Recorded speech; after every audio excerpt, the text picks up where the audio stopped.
Al tiempo que se desarrolla la guerra, se lleva a cabo un proceso de transformación de las estructuras del Estado que es realizado por los liberales reunidos en Cádiz y constituidos en Cortes Constituyentes desde 1810. Su labor se plasma en la Constitución promulgada el 19 de marzo de 1812, que recibió el popular nombre de La Pepa. En ella se establecía una monarquía liberal y parlamentaria basada en los principios de soberanía nacional y en la separación de poderes.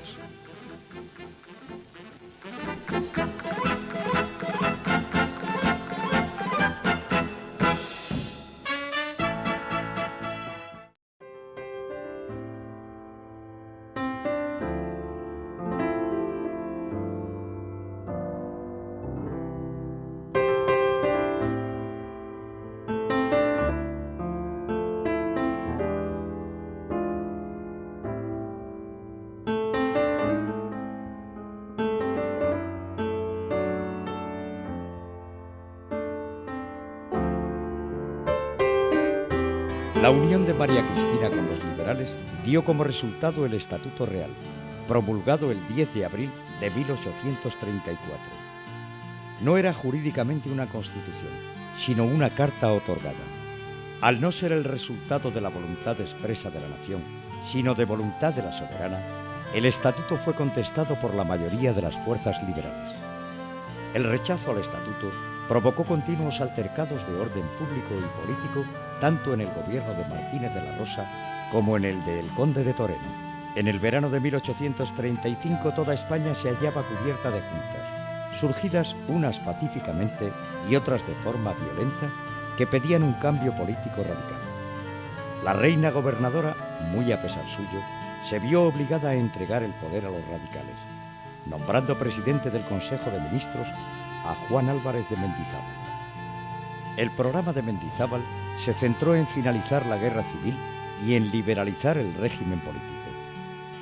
Entre las medidas adoptadas, la de mayor repercusión fue la desamortización de los bienes del clero, con lo que se pretendía obtener la puesta en valor de una gran parte de las propiedades denominadas manos muertas y la obtención de dinero para la maltrecha hacienda. La división de los exaltados obligó a que Mendizábal dimitiera en mayo de 1836. El descontento con el Estatuto Real se mantiene, y el motín de la Granja presiona a María Cristina para que proclame por tercera y última vez la Constitución de Cádiz. El progresista radical Calatrava es nombrado presidente del Consejo.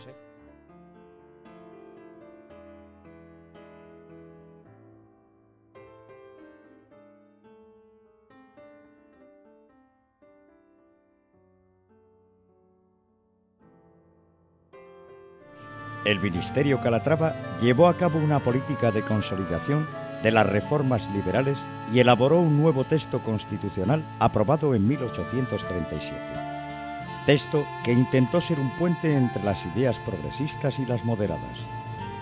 Mientras tanto, los militares, poco a poco, fueron interviniendo cada vez más en la vida política del país, tanto al apoyarse en los partidos como al ser llamados por estos. Entre los generales destaca Espartero, cuyo prestigio alcanzó las máximas cotas al lograr poner término a la guerra carlista. La nueva ley de ayuntamientos provocó una reacción violentísima que obligó a María Cristina a abandonar el poder en manos de Espartero y exiliarse a Francia.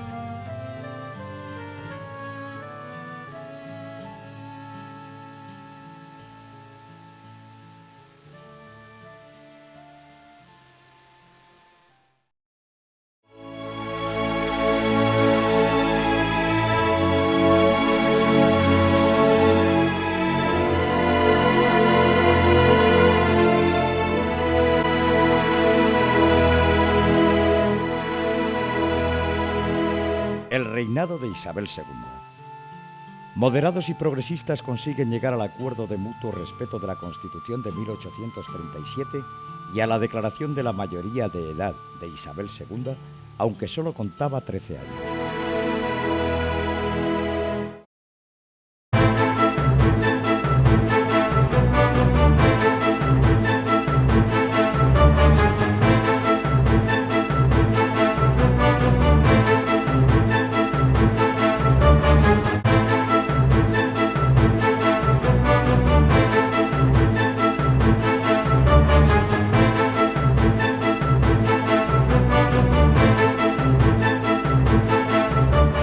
Lo que iba a ser un clásico pronunciamiento militar, la sublevación de la escuadra del almirante Topete en Cádiz, fue el detonante de la revolución, la Gloriosa, que marca el comienzo de un período febril en la historia de España, el sexenio revolucionario.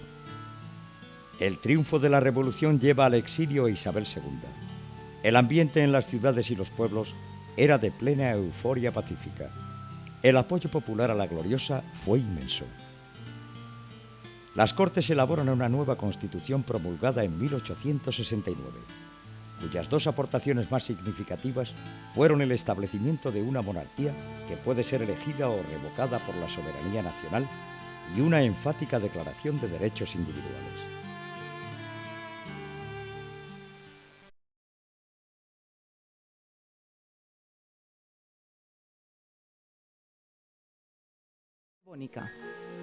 Cuando el 29 de diciembre de 1874 el general Martínez Campos proclamó en Sagunto a Alfonso XII rey de España, puso fin a un periodo de gran inestabilidad.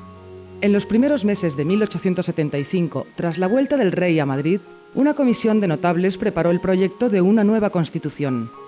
Antonio Cánovas del Castillo, jefe político de la Restauración borbónica, deseaba mantener la apariencia de legalidad y convocó elecciones a las Cortes que habrían de legitimar la Constitución.